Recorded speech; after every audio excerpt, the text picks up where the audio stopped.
Welcome to 100 Yards of Football, and this is our legend segment, and I'm your host, Bobby Butler, and tonight, ladies and gentlemen, we got a legend of all time from West Palm Beach County, Mr. Dan Calloway. Dan, welcome to the show, man.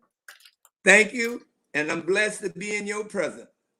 Well, man, listen, I've been talking about you for months, almost a year now, about bringing you on the show because you have so much to share with people. A lot of people don't know about you outside of Palm Beach County, but I call you the star maker. And so we want to talk about you and your beginnings and your life. And let me ask you a question real quick before we start talking in depth what we're going to be talking about. Let's talk about you and your very beginnings. You were an athlete. When did you start playing ball? In 48. 1948. I was in the 5th grade at Washington Junior High School. And the rule was you had to be in the 7th, 8th, and 9th grade. Okay. But because I had 2 brothers and we had only 15 boys that played on the baseball and softball team. So when they started the basketball team, the principal said he's in the 5th grade. He has to wait 2 years. And they said, well, we're not going to play. They went on a strike. And from that point on, they allowed me to play with the older boys. Awesome. But I was playing in Riviera, we were in the woods. We were country boys. But we were good football and baseball players. We were always that. We didn't have a basketball coach. We had a little sort of thing. We only could dribble one time. Wow. And when we played Industrial High in 48, I was 10. They beat us 122 to 18. and from that point, and actually, the man that coached you all down in Delray had just left, Mr. Spencer Pompey. Man, Mr. Pompey, what a great man. What a great man. One of the greatest people and coaches that ever been. Absolutely. He touched so many lives. I've just been looking at over some of his history at Carver High School when he started the sports program at Carver High in 1944, and he saw it through all the way through 64. And I got a chance to see some of the stars of that era, guys who I thought were just Mr. So-and-so in Delray, end up being all-star football players, all-star basketball players. I go, wow, what a guy. I mean, he developed a lot of talent in Delray. He did that. So, you can hold your own, especially in football and baseball. Yes. Football and baseball, you all could hold your own with anyone. Right. Now, that was just unbelievable. Right. And when the little leaguers, when the Bolden boys, and of course, numerous of kids was outstanding playing baseball. See, called Bump Mitchell and Dusty Evans, Grady Lowe, and Aaron Patrick and Junior Patrick. I mean, I can go on and on. They were just tremendous football and baseball players. Right. But now at Roosevelt, we were known mostly for our basketball ability. We were good in basketball. Yes, sir. Now we could hold our own to a certain point, but we were no Delray Carver. Right. Now, not when it came to football. Well, I remember. Go ahead. I remember when Scatlock, Rocket 88 Johnson, Tucker, Bubba Tucker. Oh, man. Yes, sir. Yes, sir. It was unbelievable. See, you had to be great because the path was already set up for you to be great. There you go. Now, listen, audience, I want you all to understand, I've been a coach for over 58 years. Wow. And I saw some of the greatest athletes in the world. On a Thanksgiving day, the first time we got equipment to put on to play a tackle football, our midget, what we call the midget, the youngest group, played the Rocks. And Bump Mitchell had you the quarterback. And you kicked a 30-yard field goal at 10 years of age. And I couldn't believe that. And if you don't believe me to this day, they had a 10-year-old boy kicking a 30-yard field goal. We couldn't even kick extra points. You remember that? You used to do the place kicking. That's right. And the punting and everything. Yeah.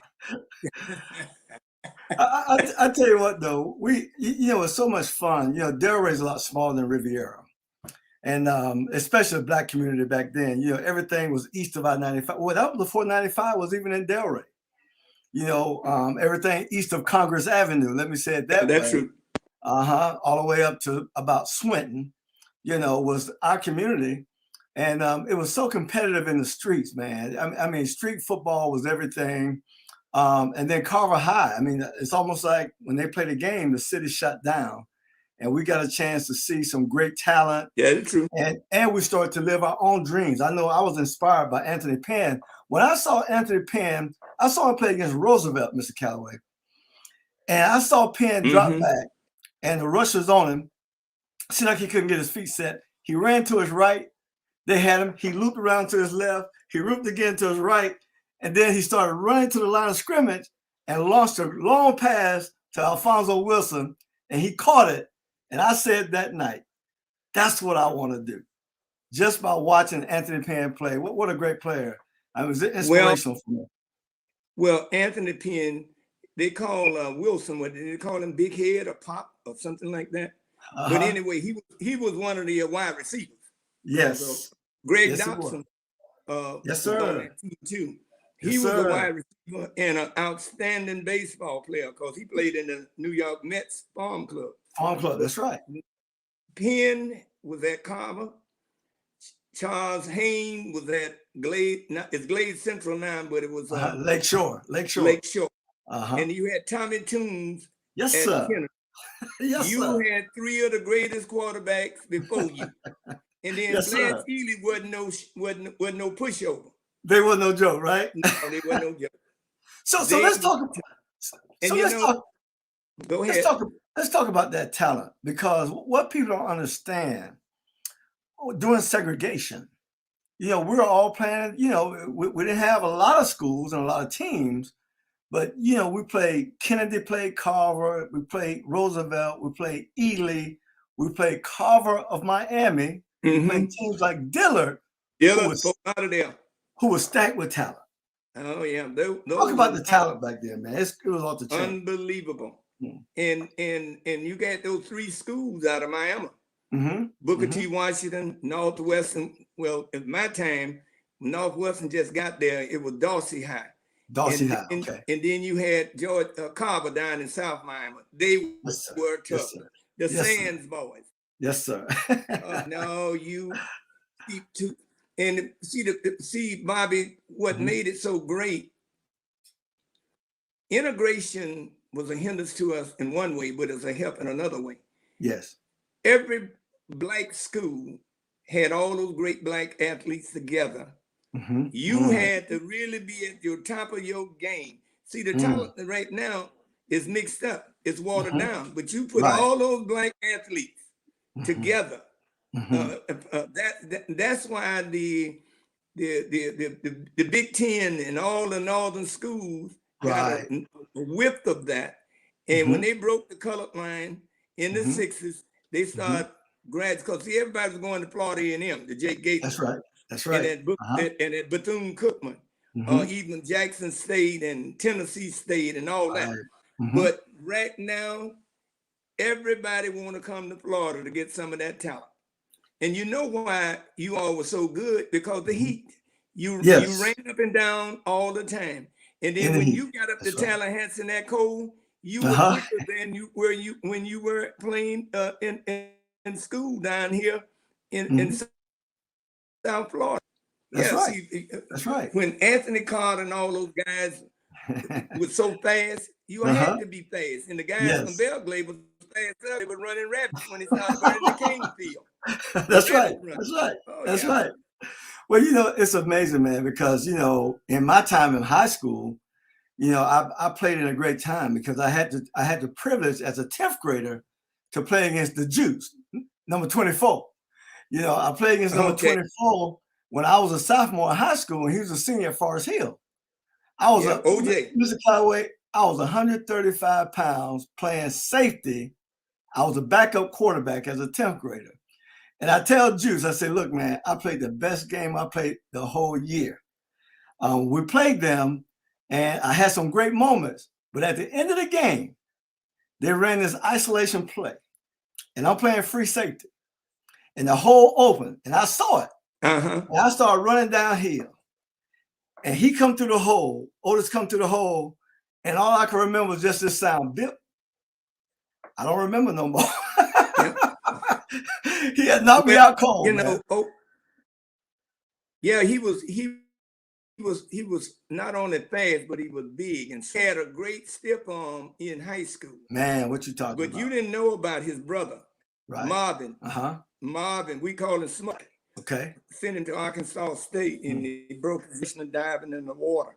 Yeah. But he was like the guy used to play running back for the Detroit Lions, Barry Sanders. Barry Sanders, that's right. You up. He could duck you up in a phone booth. Wow. But you all had a fertilized ground there. Your community program under Bump Mitchell.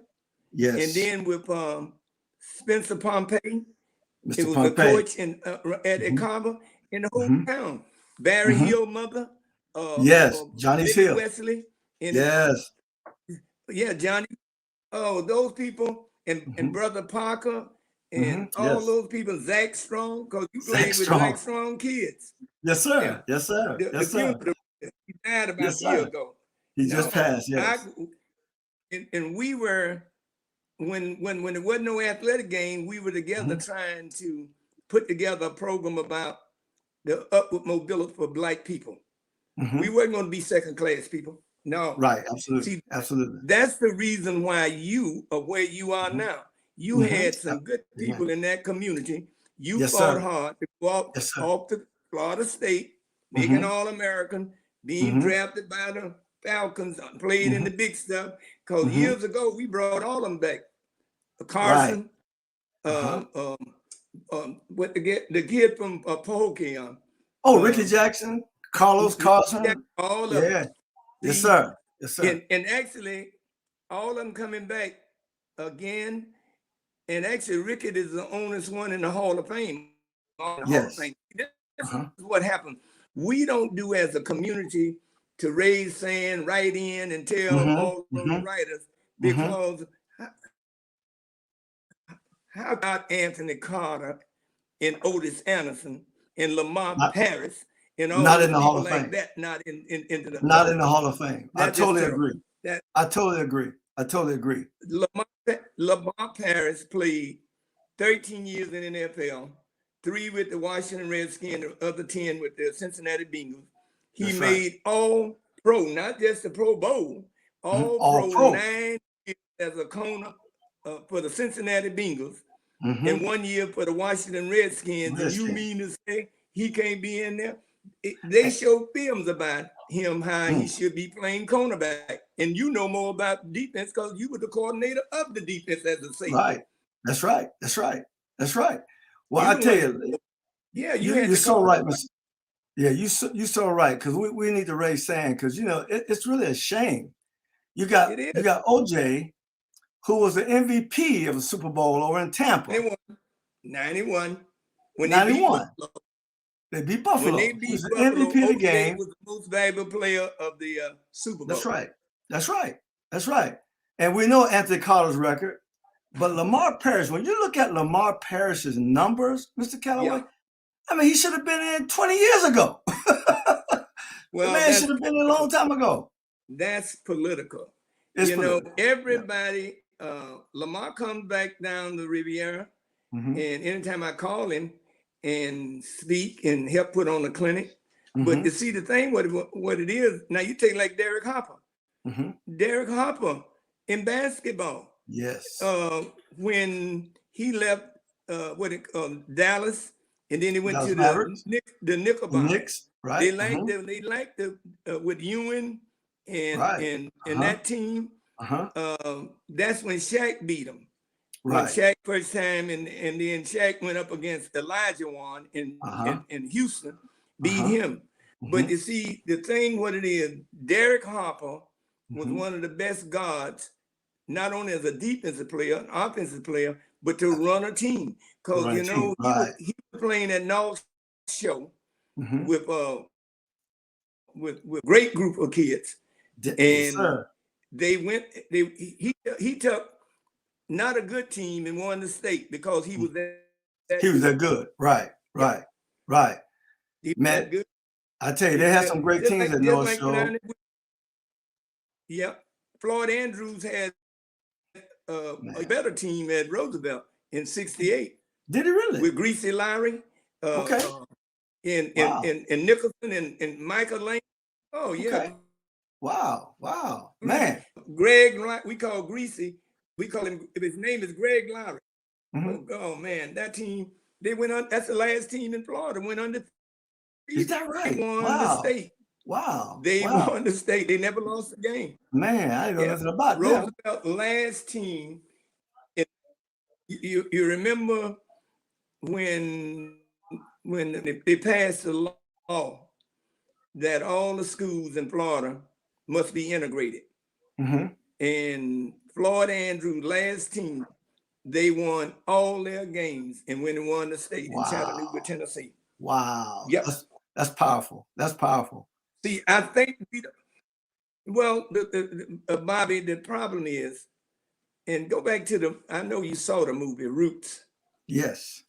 Haley, Alex Haley wrote the book about the Balonga River and this African Kunta Kinte coming. The slave catchers got him and sold him, and he was always fighting to go back to Africa. Right, go back to Africa. Right. The most important thing about that movie was that Kunta Kinte had a daughter named Kizzy. Right. He taught Kizzy about the old African village. And then when she had Chicken George, who's the rooster fighter, right? He had 4 boys.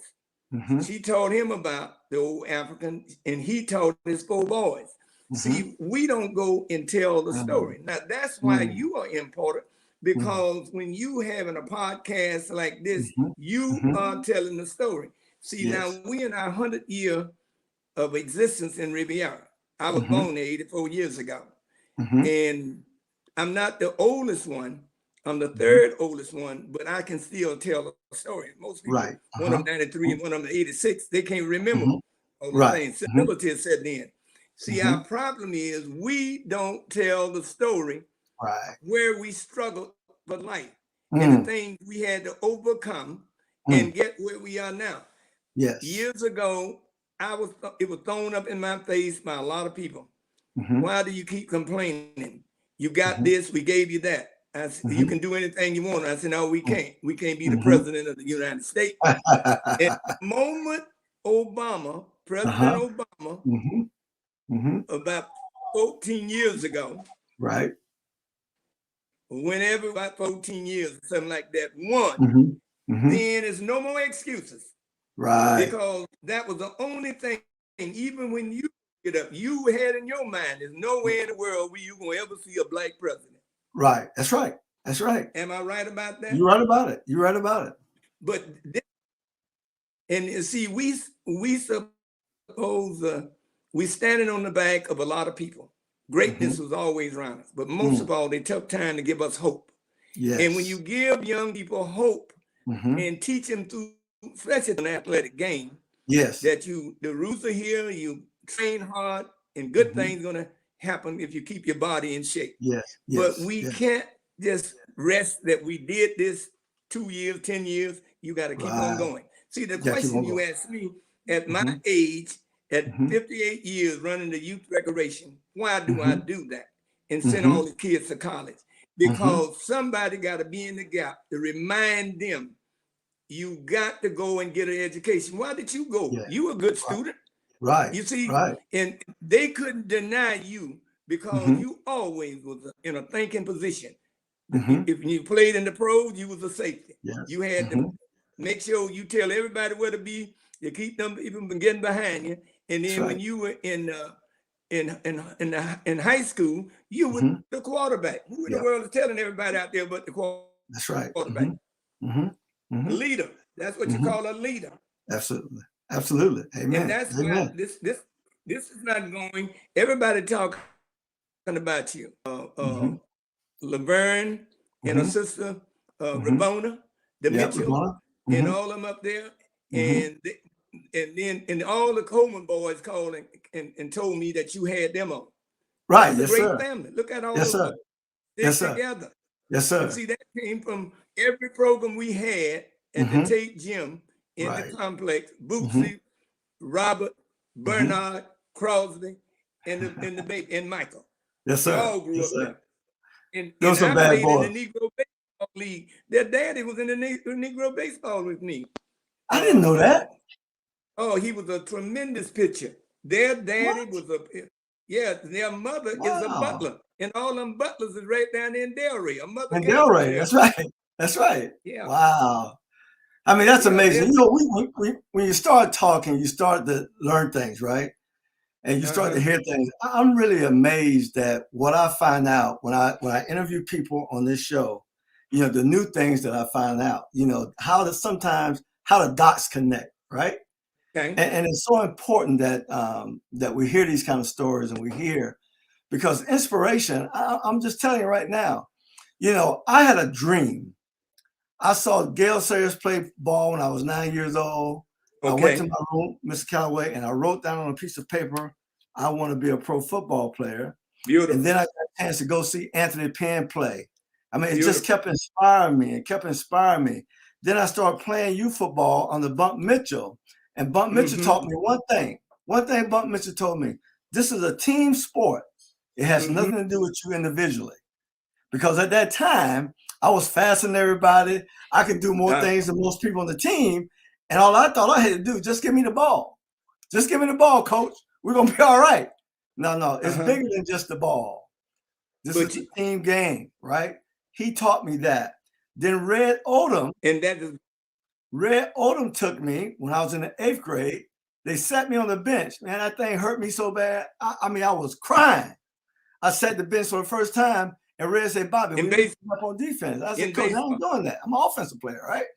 And so we go back and forth, back and forth. Then finally, I came to my senses. You know what?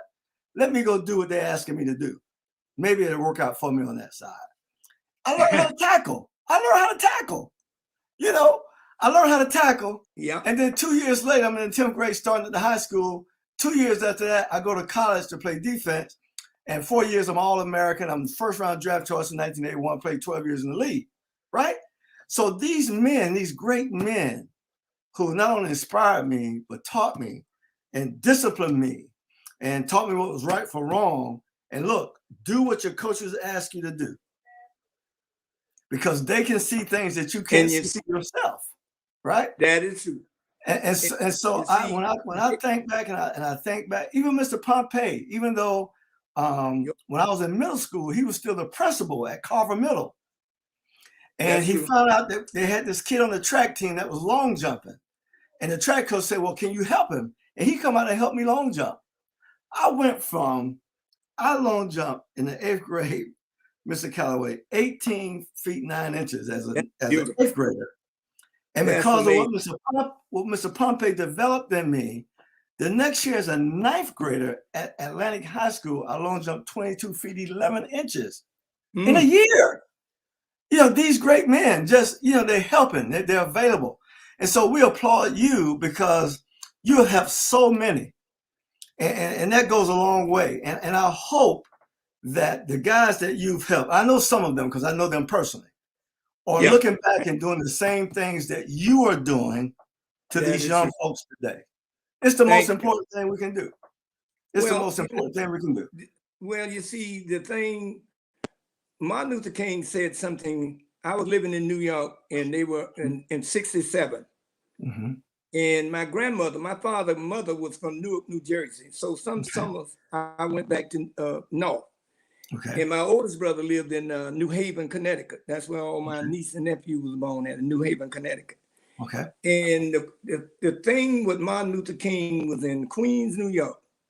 And he was speaking there. He said, when I go into a room, I reach back, and whether I'm pulling Jesse Jackson or Abernathy, somebody's hand. And they reach back and pull somebody's hand. See, that's what they were teaching you with Bump and Pompey and Delray. Absolutely. As an individual, as great as you were, with all that talent, How in the world you gonna throw the ball and go catch the ball, block for Right. yourself if you in the Exactly. team? So There you you go. had to rely on your team. That's right. And you see, That's you, right. you everywhere you are speaking right now, all over the country, when people want somebody to give them an inspiration speak or something, you tell them about that's what a family is supposed to be, together. Absolutely. The church, of course, you have a minister, I mean, a reverend, he's over the block. Yep. Your daddy was a minister. That's You right. knew something about That's that. right. That's But right. if without the congregation, how far the minister going to go? That's true. See, everything we do got to have help. Yes. You know why? Can you see your unless you got a mirror? That's right. No. Somebody got to protect your back. That's right. That's right. Amen. Amen. I like that, bro. I like that. So, man, I tell you, man, let's talk a little bit about now. After you went to the Negro League, right, in '57, you but came I back. signed. No, '57. I was playing in the Negro League ever since I was 14. Really? When I graduated from high school, I Wow. signed with the Pittsburgh Pirates right out of school. Wow. See, I was already playing the Negro League. I hit against South Siege in 1954, right where that's where the ballpark. Jackie Robinson always had an all-star team. Yeah. Larry Doby, Luke Easter, Junior Gillum, Roy Campanella. Wow. I played against those guys when I was in the 11th grade because they barnstormed in the South after the season over because they wasn't making as much money. So all the money they make on the gate when those stars come in, it go to them. Yeah. Okay. But when I was up with Pittsburgh, I got hurt when they brought me into the infield. But when I was a center fielder, the player I've ever been on the field with on my team, Roberto Clemente, was the right fielder. Oh, wow. Man. And then when I got hurt, Don Clendenin was my roommate. Clendenin in 1969, Clendenin came from right there in Atlanta. Don Clendenin was my roommate, and he won the most valuable player for the New York Mets against Baltimore in '69, but he was in the Pirate organization. Wow. Yeah. That's amazing, man. That's amazing. So, all right, so let's talk about that real quick. So during that time, segregation, not only did you have to deal with what was going on in the streets, but when you were playing at organizations like that back in that time, you had a silent enemy in the locker room in a lot of those places. Well, the enemy was even Hank Aaron and everybody who trained in Palm Beach County in Florida back there in the 50s and the 60s, they could not live with the white players in the hotels and motels. They had to live with black families. Wow. Dusty Baker is younger than me, but all those guys live with people that I know. And Orlando Cepeda, Hank Aaron. That's why Hank Aaron ended up moving there back from Atlanta. That's right. That's right. Because they trained in West Palm Beach. You remember the Braves and the Montreal Expos. Right there. Tim Raines is just like a son of mine. Wow. Yeah. Man, that's amazing. The road that they had to travel back there then when it was segregated. And I never ate with I ate with them, but I never slept with my white teammates. Wow. Wow. We had to sleep in what they called color town. Wasn't black town. They didn't use the word black. Right. Color town. And then when they brought me in the guy, sometimes we went in the back of the restaurant and they had a sign. See, all the signs that was back there over the water was white and color. Right. That's just the way it was. But that in the late 50s, we started protesting and we made a difference. Absolutely. See, let me, I don't know that you hear that one of the oldest pro golfers died. He was living down in Pompano. Okay. Lee Elder died today. I didn't know. I didn't hear. Yeah, but oh wow, he died today, 86 87 years of age. So, wow. See, most people don't know I was going to turn pro in golf because I grew up as a caddy. That's Really? why I used to play a bump Mitch, not bump, but Bubba Tucker. Bubba Tucker. Bubba Yeah. Tucker could have he could have went pro. He was that good. He was that good. And Wow. see, the thing what happened in 1959,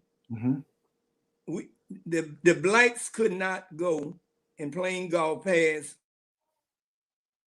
the Mason-Dixon line. You had to stay up north. But if you go past that, they call it the children's circle. They had to play where people on the country club. Now, mine was at that, but Sugar Ray Robinson used to sponsor them. Joe Louis would sponsor them, and Nat King Cole. And the blacks played against. There wasn't no whites out there playing against. Wow. Wow. Man. I was in a tournament in Asbury Park, New Jersey, and won the tournament with all those black guys. And see, Charlie Sippert was one of my closest friends. I used to live in his house in Cleveland. Wow. The great Charlie Sippert. And then when that, see, until you go through a sport like that, when people didn't want you on them country clubs, and didn't think you were good enough, and of course you had to pay so much money to go to the professional school, get the $10,000 back in the 50s. That was all the money in the world. Absolutely. $10,000 just to go to for 4 or 5 weeks. And then the main thing about it is, if you don't win anything, you don't get paid. See, in these other sports, you sign a contract. But in golf, you use an individual thing. Tennis is an individual. You got to win to get that money. And Absolutely. see, I don't know, have you been home this well, you know of, because you know all the Red Odom and Yvonne. Oh yeah, Yvonne, Coco. The granddaughter, Coco Golf. Yep. Yeah. Isn't that amazing? That's amazing, brother. It's beautiful. But you see the thing, what she's already doing, because Yvonne, the grandmother, was automatically going to do that. And Red and Yvonne been running the Little League over 50 years, right there at Pompey Park. Right there at Pompey Park. Right That's there, right. giving back. But Red is younger than me. And he reminds me that he was a bat boy when I was in high school and playing with the Negro League. He wanted to do that. That's what he liked to remind me, that he was the bat boy. But the thing, what it is, we're going to get everybody together in May. Yes. And we're going to have all them kids and them other people, and you are our guest speaker. Oh, absolutely. Absolutely, man. Hey, man, I'm excited about it. Any opportunity we can do that, we got to do it. So I'm all in. You touching somebody's life. The greatest thing you can do is make sure there be a stepping stone. See, it's two things in the world. See, we have to make a choice. Some people got to be, it's stepping stones and stumbling blocks. You made a decision to be a stepping stone. There was a lot of people you were reared up with. They made a decision to be a stumbling block. See, we need stepping stones. Keep building and keep pushing people up and not pulling them back. You know what they used to say about the crabs in the barrel? That's that crab syndrome. The barrel, one guy got out, and instead of him tilting it off for everybody, the crabs got out. No, he took the lid and put on top of it. Keep him in there. That's right. See, because that's that old evil thing called jealousness. You think that you can be all by yourself when you need to have a team. See, that's why team sport is much greater than anything than golf and tennis and gymnastics. See, because if those tackles and centers and guards wouldn't have been blocking for you, those people on that defense line would have killed you when you was a quarterback. Absolutely. Absolutely. That's the beauty of it.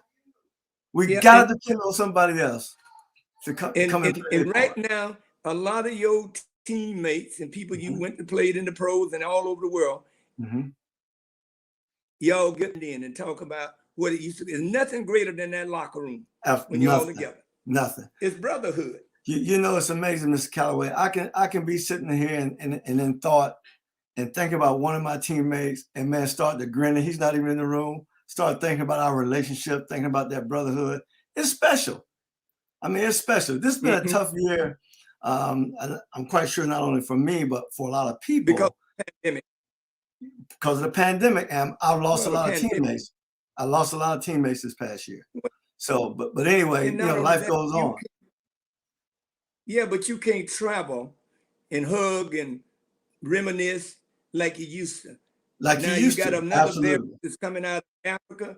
See, but we are doing better. You see, if everybody would have went and got those shots, and then if the president, the former president, wouldn't stop fooling around and got with the doctors who knew what was supposed to go on, and everybody got the shots, we'd have been way ahead of the game. We've been way ahead of the game. Absolutely.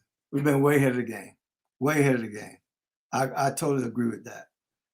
So during that time also, I mean, you were doing segregation. You know, you talked about Martin Luther King, but you also marched with him. Of course. So what was that experience like? Well, I was in, if it's a word, I'm normally wouldn't be in anybody in the athletic field because I thought I had as much talent as anybody playing any sport. Exactly. But what Martin Luther King was doing, I knew I couldn't do. Not because I wouldn't be able to be an orator or speak, but to have this ability to try to say, we're going to be a peaceful people and go to and let God lead us through these tough times. Because if somebody slapped me on my face, I'm going to slap them back on their face. I didn't have that kind of reserve and that kind of strength to do that. But I learned, listen to him, you have to make a sacrifice for the little people that you're trying to help out. See, if we go and start fighting, then they're going to close the doors. And the other thing, we never had no guns. We didn't have enough people. So to suffer the consequences and outthink people. See, all your life, you were not a big person. You've been outthinking people all your life. I guarantee you that. Because when you were a little boy, when I call a little boy, in a teenager, you always been a leader. And a leader always, a good leader, think his way out of trouble. You can't fight your way and shoot and kill your way out of trouble. You got that right. You got that right. Well, let me put it this way here. The thing that we must do, our theory, our motto has always been the least, the lost, and the left out. If you take care of the least, the lost, and the left out, then you're doing really what the Bible teaches you what Jesus was doing. Clothing the naked, feeding the hungry, visiting the sick and shut, and all these things like that. That's what you want to do. Now, you're not going to go to heaven and get no special blessing for getting out here and doing things for rich people. They got things. You got to go into the highways and the byways and the barrios and go and give a hand up. Not so much a hand out, but a hand up. Amen. And don't look for nothing in return. Look for your blessing to come from God. That's right. That's there it is. There it is. There it is. See, we got to go back to the old days. Black people was what kept them together besides their household was the church. Yeah, and that's right. And the ministers, he was spewing out every Sunday all these things that we must do and look after each other. When I was growing up in Riviera in the country, we didn't lock no doors. Everybody you walk by, you come on in, you Calloway boys, and get something to eat. I used to ask my mother, and I guarantee you did that in Delray. Absolutely. They would feed you, and you didn't lock the doors. Now you better have them doors locked. You better have the door locked now, right? You got that right. But man, it was such a different time, man. Because when I think back, my recollection, I always go back to the 60s, right? When I was 9, 10 years old. And I think back on how things used to be. My grandmother, every Sunday, she fed the whole family. It was like we had a family reunion every Sunday. And then I think, how could my grandmother afford to do that back in those days, right? But she did. It was just a love we had for one another back then. I miss those days, Mr. Calloway. I miss those days. I miss my grandmother, all those loved ones. And those was really let me put it this, Bobby. Those was really the good old days. The good old days. Most of them, I would say 80% of the black families. I'm a historian with black people because I've been black all my life. Was centered around a female, normally the grandmother, what you just said. Great mother, grandma. And then the mother, as she get older and get to be grandmother, she takes over. She takes over. Now you talking about putting on a feast on Sunday. Get up. They didn't go to the grocery store and buy some rolls and put them in the oven. They biscuits from the scratch. That's right. Cornbread from the scratch, not no chippy. That's right. All that stuff here had 3 or 4 green vegetables, candy yams, macaroni, mashed potatoes, and all this stuff, and 3 or 4 different meats. It was a feast. Yes. Because you know what you were saying? They prayed and said, "Thank you, Jesus. Amen. You brought us through." Amen. See, this is what we got to do. We got to be smart enough to incorporate some of the old and then bring in the new way and put it together. That's but right. We don't go back and tell the young people, you need to come and eat with the family. Right. Everybody eating all kinds separately now. That's right. And looking at TV. Sometimes you have to get away from the TV. You gotta get away from it. And then spend that time, an hour or two, eating and talking about something in their life.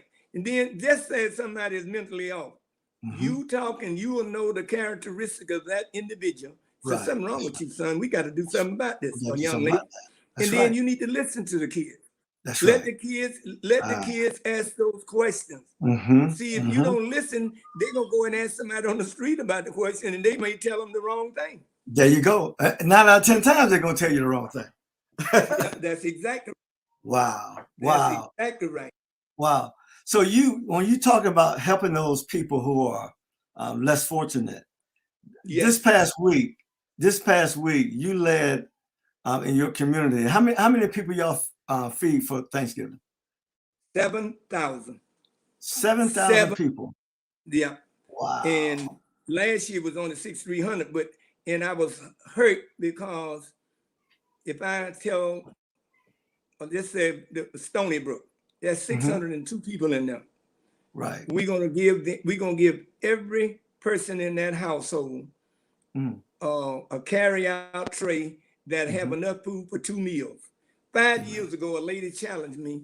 She said, "Mr. Calloway, what do you do when you eat around 1 or 2 o'clock on Thanksgiving?" I said, "Start looking at the football games." And all them football games on. I'm gonna be That's right. now. That's right. She said, "Well, what you gonna do around 6 or 7? I'm gonna eat another meal." She said, "But why would you give the people 1 meal for 2? And at 7 or 8 o'clock?" So now what we do, we have a big tray from carry out with the dessert in there. When you give away honey baked ham, now you eat honey baked hams, and I love honey baked ham. Oh yeah, they're great. 9 or 10 pound baked ham costs $75. That's right. But it's already cooked. So we got that guys will be frying the turkeys. Now, how many people know how to fry the turkey? Not many. But if you eat fried turkeys, it's always juicy. It's love it because they take a hypodermic needle and put the seasoning in there. Right, inject it. I always had this thing. I'm not going to give you anything to eat that I won't eat. I won't eat. Amen. If it's not good enough for me, I'm not going to give you that. Give it to you. Now, there's a lot of food that you may like and I may not, but it's going to be good food. It's going to be good food. Because if you feed a person well, they'll listen to you and they'll come back. And then you can, you know how many kids I have to sign their little sheet? See, most kids in school, high school, they have what they call community service hours. Right. And so therefore, they come in for 2 or 3 hours. That's all we take. Okay. We start dipping at 12:30. Everybody going home to get to their house. We have 122 people volunteering. Two big lines, and then when just say one big line, and they said somebody they'll holler more dressing, more turkey, right? And they'll go in the kitchen, and somebody come and fill another pan, take that pan out of the thing. See, I'm an ex Army veteran, right? And therefore, I always teach people military-wise, be disciplined. Right. And everybody got it, and it's coming from you being an athlete. That's right. I guarantee you the right tackle going to be blocking different from the left tackle. That's right. That's right. If they're blocking the same way, let's straight on. Right. See, because of the angle of where the runner's going. Right. They got, and if you mess up something, it throws the whole game off. The whole game off. That's right. Man, that's powerful. That's powerful. And we've been doing, and then the city of Riviera had a moratorium on the outside park because of the pandemic. Okay. They called me in and said, well, can you get the group and all of them? If you tell them, they'll be there. And two councilmen said, well, I want this to be, I'm sponsoring it because that's his district. We're gonna feed about 3,000 on the 18th of December. Wow. And then we always been, when the kids get out of school on that Friday, that Saturday, it's 5 or 6 elementary school kids right in the neighborhood. They'll come over at the senior citizen place and we give them cake and ice cream. But this year, we're going to give them pizza too. But we're going to bring them out there with the adults and everybody. So they'll be eating the hot dogs and everything else like they used to do. But man, because they need to have a feast. They've been housed because of the pandemic. Now, we want people to know that we're still taking care of them. And then we have people to talk to them. Y'all go get those second shots. If you hadn't got the shot, get it. Right. And let's stay together. That's right. That's right. That's right. Man, that's a powerful work you're doing in the community, Mr. Calloway. You know, God bless you for that. And here's the thing. Here's the thing that we know from the scriptures, right? When you give like that, it's going to be given unto you. Pressed down, shaken together, running over, right? So you've experienced that, but it's nothing like touching the lives of people.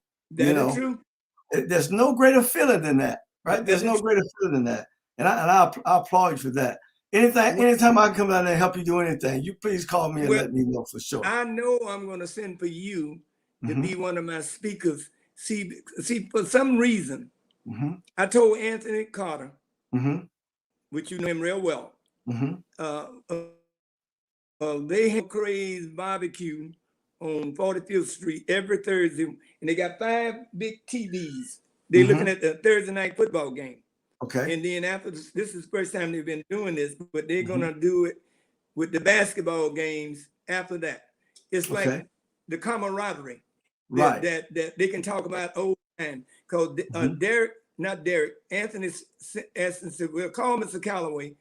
See, he wanted me to tell him why did I put all-star team against his team and beat him 35-7. But he was on the black boy. No, there's him and the little McFadden boy was on the team. Okay. I wouldn't tell him back there then he's a way to get to the park from his house on the north end. And he was right. But he thought that he could come over there with those people, as you know how talented he was. Oh yeah, no doubt. The other kids wasn't talented. Right. And I told Herman McCray, when he goes to the right, he's gonna do 2 things. He's gonna go student body right and student body left. He's not coming inside. Tell you too small. You're not and you couldn't. Once he get a step on you, you couldn't catch him. And he was gone anyhow. I said 2 or 3 people just jump all on him. Y'all just pile up on him and y'all smother him. And you know he was small, but he was small. Laughing. He said, "That's why I said, well, son, you will. Those kids on the west side was all black." And they were hungry. They were from hardship families. They lived tough, so they played tough. That's right. Something about that in the hood. That's right. That's right. That's how I go. Well, I tell you what, Anthony is one of my dearest friends, man. As a matter of fact, I had a chance to visit with him this past April. Came home and spent a day with him, and man, we laughed, and we had a good time. I tried my best to get Anthony to come to Florida State. You know that, right? I know. Well, I tried my best, and I tell you why he didn't. Why? I made the decision where he was going. See, Sutton was the coach, and I'm the head of the quarterback, and I was on the sideline with him all the time. What happened was he was going to go. He go to Florida State. I can't think of the recruiter.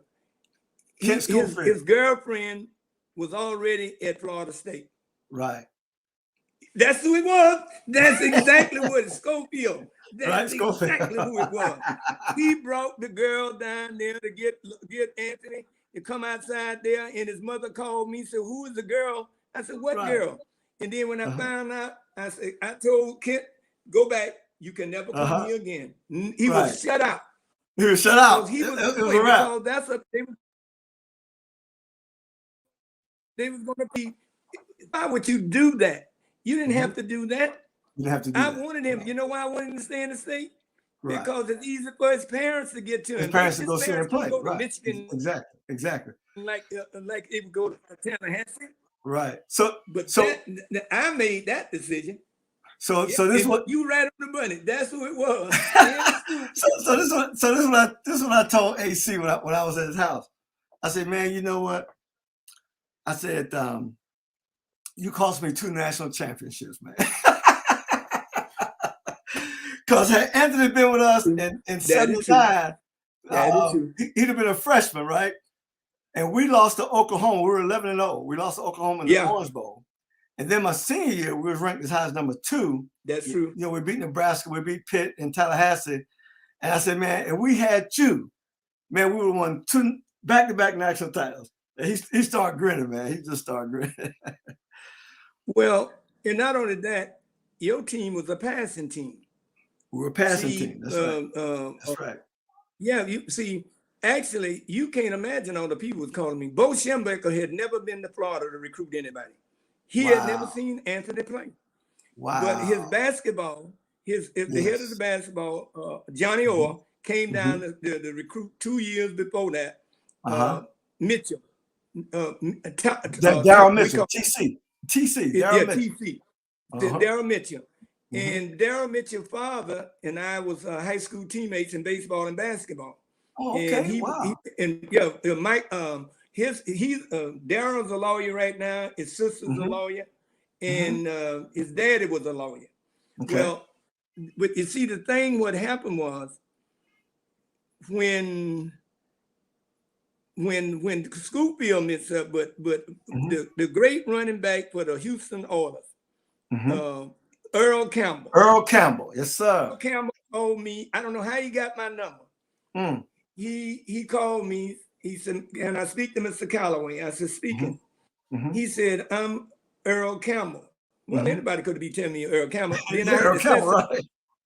I said, "Are you the Tyler Rose?" He said, "How you know I'm from Tyler, Texas?" I said, "See, that's where they have all the roses." That's right. If he'd have said something else, I know it was somebody else pulling my leg. Somebody else. There you go. And there you go. They don't know I read everything about everything. So he said, "I'm calling because we want you." I was told from the school from Coach Sutton that you'll be making the decision where Anthony Carter. There you go. Right. Carter was going him to come out here to the University of Texas. I said, "You got Ham, Jam, and Lamb Jones." That's right. Them Jones boys. 2 of them wide receivers, 1 was running back. Ham, Lamb, and Jam. That's right. I said, "Well, that make a lot of sense." I wanted Anthony to go to the school where you got some other All-Americans where they won't double cover. And he was going to get broken up. Because I knew no one man going to cover no Anthony Carter. Hey, nobody. Nobody. But what happened, once again, the recruiter came, was promising calfskin shoes, leather belts, and all this stuff. And all he had to do was just be quiet and let me go in and get him in there. Right. And that's why I changed my mind. But I was in law enforcement then. I'm working for the sheriff of Palm Beach County. He's from Michigan. He went to the University of Michigan. He called me in with a judge named Walter Turton who came in town. And he said, "Dan, I need Anthony up there." Right. And then all at once I got wise. I said, "Well, who the hell signed my check?" He said, "I signed your check. You got it." That's how he went. Yeah. And you know what that gave me, Bobby? What's that? I sent 2 people besides Anthony who couldn't get. I always sent Attila College, give me another scholarship or 2 for somebody who can get their work. I'm not worrying about can they play. I just want them to get an education. Education. Anthony Amen. took the center on his high school team, the Oh, Leonard wow. boy. Okay. That's awesome, man. That's awesome. And when That's Derek, awesome. when Derek went to Illinois, I sent two there. Everywhere. When Derek Harper went off to school, I'm not worrying about the athletes. I'm worrying about somebody gonna get a degree and get a good job. There you go. That's powerful. That's powerful, man. That's powerful, man. Well, man, look, we'll applaud you, man, for all you do. Now, let me ask you this quick question. Now, you've been working in Riviera for a long time. You're a police officer for 20 years? Been living. You've been living there all your life, Yeah, but right? I was in the sheriff office. Sheriff, that's all I was born there. Sheriff's deputy for 20 years. I went to the sheriff office. I didn't work for the Riviera Beach Police. I worked for the county. Oh, okay. And so now, no, but let me go back before you said that, Bobby. What I went to school and what I did all my life before that is I was an assistant recreation director. Therefore, it allowed me to make families set up all the programs. Right. See, when Bump went into law enforcement first, and then went out there and was coaching and doing all this stuff with recreation at the beginning, because that's what I am. I was born to be a recreator.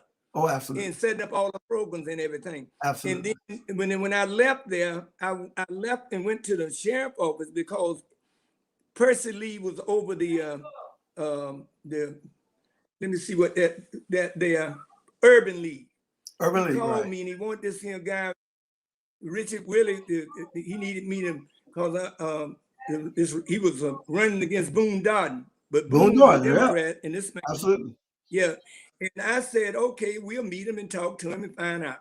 And then when I read the sheet in 1976, it was only 4 sworn officers in the Palm Beach County Sheriff Office out of 775 people. I said, man, this is bad. That's bad. It's just terrible. And then I said, what you gonna do about that? He said, if I get in there, the first thing I'm gonna do is be hiring some black people. I said, that's good. Amen. And 2 other points. One, Herman wanted to be over the cook, over there in the prison where they got the kitchen to feed the people. Okay. And somebody Henry Taylor wanted to be the personnel director. He said, well, what are you saying, Dan Calloway? I said, I don't want to come in and do nothing in law enforcement. I don't like law enforcement. I said, but if I came, all I want is a beeper and a badge. I don't want no uniform on. I want to go out there where all the people selling drugs and call on my beeper and tell the patrolman to come and arrest somebody. Right, exactly. Clean this up. Clean it up, right. But after we won, he said, you can't be telling me what to do. You got to go in there with me. Right. And I'll give you the autonomy and the latitude to do what you think is best for this office. And that's why I went. And I became the 5th sworn officer in 76. And if you go out there now, the people still mumming. He hired all the black people. He got black people walking over everywhere. Everything. I went there to make a difference. To make a difference. Amen. Amen. I never arrested anybody, and I never put them in uniform. Wow. That's powerful, man. Man, and that's powerful. Right now, Boynton had the best police athletic league. Okay. I started that 43 years ago. That's why you got it. Because when I was growing up in New York and up north, they always had the police athletic league. When you came up, wasn't no police athletic league. It wasn't. PAL wasn't available. That's exactly right. Yeah, it wasn't now available. You got it. Every Palm Beach got it.